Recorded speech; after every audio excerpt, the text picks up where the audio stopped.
dir-vos que avui hem presentat també, i l'enllaç amb aquest oscurantisme del govern armengol, hem presentat avui una sèrie de preguntes escrites reclamant informació damunt la vacunació dels consellers i de la pròpia senyora Armengol des que els consellers actuals i els passats veuran si s'han vacunat i quan s'han vacunat. Per què?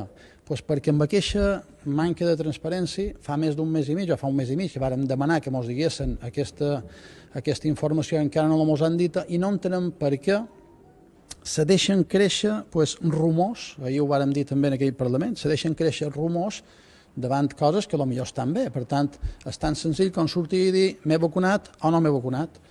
I si hi ha càrrecs polítics que s'han vacunat quan no tocava, després ja veurem el que han de fer. Però d'entrada, intentar tapar les coses, aquesta manera de fer, aquell modus operandi que du el govern armengol amb bastant de temes, que ja el vam veure amb altres temes escabrosos, sincerament creiem que no és de rebut.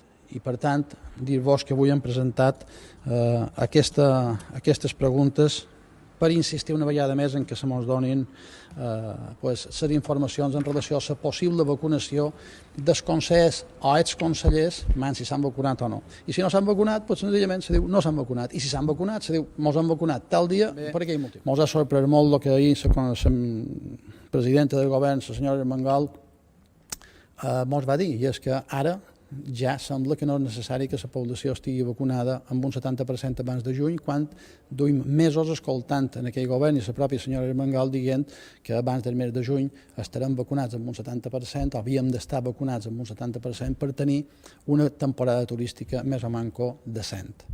Aquesta nova bandada de la senyora Armengol, fruit de que veu que no podrà arribar, creiem que és molt negativa. I el que realment hauria d'haver fet el govern de les Illes Balears, el govern de la senyora Armengol, és reclamar que Balears, juntament amb Canàries, territoris insulars, que s'han tingut prioritat a l'hora de tenir vacunació. Tal com han fet Itàlia i Grècia, que sí defensen el turisme com una base fonamental de les seves economies.